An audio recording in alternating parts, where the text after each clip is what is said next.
Another very lovely morning out there to all of you, my dear friends. I got a topic request that is quite important. I'm glad I did because it's an interesting topic, and that is why has the King James noted Easter in Acts 12:4 over that of Passover? Acts 12:4 says this, "And when he, Herod, had apprehended him, Simon Peter, he put him in prison and delivered him to the four quaternions of soldiers to keep him, intending after Easter to bring him forth to the people." Now, the other translations do have Passover here, all the modern translations, but the reformers in whom translated the scripture, they all used Easter in this part. And that's what I'd like to go over. Why would they use Easter over Passover? Did they know something about specificity? Because Passover is not incorrect, but Easter is more accurate. And that's why I would like to give this 5-point bulletin right here. First of all, William Tyndale coined the term Passover while translating the Old Testament into English, yet still translated the Acts 12:4 passage to Easter.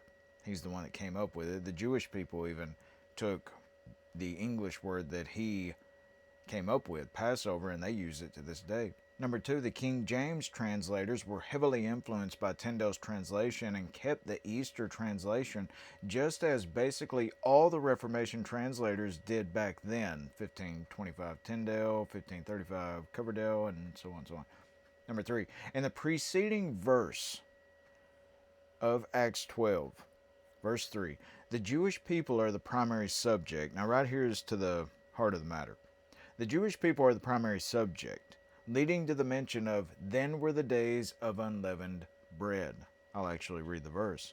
"And because he, Herod, saw it pleased the Jews that he killed James, the brother of John, with a sword, and because Herod saw that it pleased the Jews, he proceeded further to take Peter also. Then were the days of unleavened bread." So the pleasing of the Jews is the primary subject in verse 3. Now go to the next verse and let's see what it's all about. This is the verse at hand. In verse 4, with the mention of Simon Peter, I'll read it again. "And when he, Herod, had apprehended him, Simon Peter, he put him in prison and delivered him to four quaternions of soldiers to keep him, intending after Easter to bring him forth to the people." So obviously, this one is much more focused on the Christians. Herod was almost certainly waiting until specifically after Easter, which is known as the Christian Passover, to execute one of the church's most revered apostles, possibly fearing an uprising from the ever-growing church. And this is where we're getting to with why Easter is the more accurate. Herod wasn't so concerned about the Jewish Passover as much as he was that of the Christian Passover. Herod had already put James to death, which tells us two things. The Jewish people were not adverse to executing those they deemed heretics during the Passover, like James, in whom they would have looked at as a heretic, as those were the days of unleavened bread. And Herod may have become hesitant to add insult to injury by executing another of the great apostles so quickly, speaking of Simon Peter, and that on the day of resurrection celebration, which may have caused him even more anxiety of a possible uprising. Now, KJV Technology.com, they have a full article on this very subject about how Herod, he feared a Christian uprising, and he thought, if I not only have I slain James, one of the most revered of the apostles, I've just executed one of the most revered, but now Simon Peter's coming next, and he's really trying to, for one, he's trying to please the Jews, and on the other hand, he is trying to not cause a Christian uprising. And what would have happened?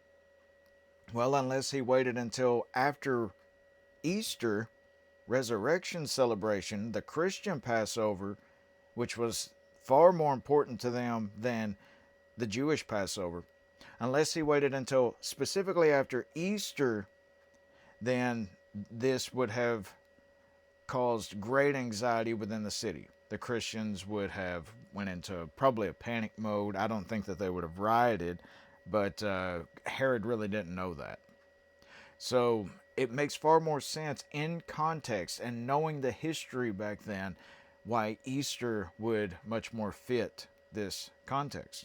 And right here is just one part of the article from KJV textualtechnology.com that you all can check out. But I would like to read this section to you all real quick. Actually, and I quote, Acts 12:4 can only refer to Christian Passover, that of Easter. Christ's Passover superseded the Jewish one in the resurrection. So Pascha can only be Christian Passover in the New Testament after the resurrection, which Acts is the book immediately after the four Gospels, or after Acts 1, where it appears 3 times. One use in Hebrews 11 refers to Old Testament times, so it isn't pertinent. Another use in 1 Corinthians 5 is the very passage showing Christian Passover superseding the Jewish one, proof of what this article is stating. So it must be rendered Passover in that context, and it clearly denotes Christian Passover since Christ and the cross are its basis. The third use in Acts 12:4 can only be the Christian Passover, or what we now know of as Easter. Further, after Christian Passover is best replaced by after Easter, that is far better understood by all readers. And Easter fits Acts 12 context, communicating the full sense of Resurrection Day, despite the fact that the first century observance was uniquely different from that of later times. Okay, so for the very last point, the reason many Christians are adverse to Easter over Passover is due to the likely origins of the word itself, Easter, which was the name of an Anglo-Saxon goddess of spring and dawn. The name of the goddess herself is thought to be derived from the Proto-Germanic word ostron, meaning dawn. This root is also connected to the word east, as dawn begins in the east. So we have 2 words right here that Easter signifies. East, where the sun rises, symbolic of the Son of God rising from the dead. And this is the reason why the Christians, even back at the time of Polycarp, so this is before Constantine and the Catholics and all of them got a hold of the word Easter. So they're not the ones Easter is not a Catholic invention. And even though it does, the word itself has its origins back in paganism, as is believed. Even though it does have its origins back then, the word itself, that is not why the Christians adopted it. The Christians adopted it because it best represents that of the Son of God rising from the dead. And this is the reason, because in the East, where the sun rises, which is symbolic of the Son of God rising from the dead, and that of dawn, which is the sun's rising, began the dawning of the new covenant instead of the impossible to fulfill old letter of the law of Moses. So as we can all see, Easter is truly a beautiful word for the holiday itself. And if you don't, it's just the name of a holiday, but just like there are many people named Adolf, that does not link anyone back to Adolf Hitler. It's just a name. It's just a term, okay? So if you don't like the name itself because it is connected to, an old goddess, that of paganism, that's fine. You don't have to use that name, but really, Passover is a Jewish holiday. And Easter is what the Christians adopted to represent that of the Son of God rising from the dead. And it's truly a very beautiful word. And I'm so glad that the King James did use it just in that one verse. It's only used one time in the King James. But God of peace be with you. I hope that helps.